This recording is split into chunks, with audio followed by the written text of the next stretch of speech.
बोलते हैं तो उनके स्टेटस हम गर्व से लगाते हैं कि देखो राहुल जी ने जय जोहार बोला, जय आदिवासी बोला, लेकिन हम स्वीकार नहीं करना चाहते हैं। ये कितनी दुखद बात है। तो जैसे दूसरों के उद्बोधन है वैसे जय जोहार हमारा उद्बोधन है।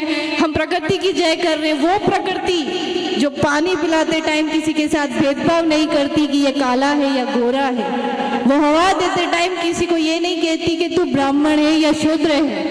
उस प्रकृति की जय बोलना कोई गुनाह है क्या?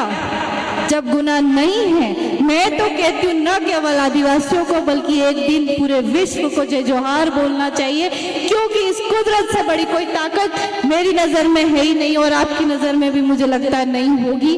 जो कुछ है वो कुदरत है, कुदरत ही धर्म है, कुदरत ही माया है, कुदरत ही दुनिया है, सब कुछ कुदरत है। अगर हम इसके विरोध में जाते हैं, जो कि आज हम देख रहे हैं, दुनिया का तापमान बढ़ रहा है, किसी का ध्यान नहीं जाता है, किसी का भी ध्यान नहीं जाता है कि हम पर्यावरण प्रदूषण कितना कर रहे हैं। हम कहने को कहते हैं हम प्रकृति पूजक हैं, सारी चीजें कहने की हो गई, हम भी बदल रहे हैं और इतना बदल रहे हैं कि हम नहीं समझ पा रहे हैं कि दुनिया का तापमान इतना बढ़ रहा है कि हमारे बच्चों के बच्चे नहीं, हमारे ही बच्चे शायद इस तापमान को बर्दाश्त नहीं कर पाएंगे।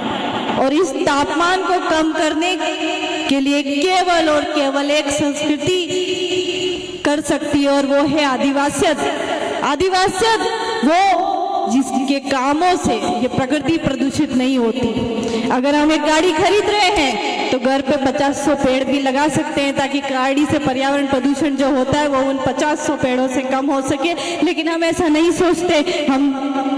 हम भी उस दिशा में कहीं न कहीं थोड़ा थोड़ा गलत जा रहे हैं। हम देखते हैं कि हमारी ज़मीनें, जो नौकरी लग के शहर में चला गया वो गांव की ज़मीनों को छोड़ देता है और फिर गांव के दूसरे लोग, चाहे वो परिवार के हो, वो खेती करते हैं और एक टाइम बाद वो गांव वाले लोग उस ज़मीन को ले लेते हैं और वो शहर वाला बिना ज़मीन के रह जाता है। वो व्यक्ति नौकरी करके शहर में गया, उसका बेटा नौकरी लगेगा इस बात की कोई गारंटी नहीं होती है, लेकिन उसने अपनी ज़मीन छोड़ दी, उसका बेटा क्या खाएगा इस बात के लिए वो नहीं सोचता है। तो जमीन चाहे आप उस पर कुछ ना करो, पुआड़िया ही कर दो, हमारे यहाँ पुआड़िए होते हैं, अब यहाँ पे क्या बोलते हैं मुझे नहीं पता, लेकिन कोई कर दो तो वो भी बिक जाएगा, लेकिन अपनी जमीनों पे खेती करना ना छोड़े।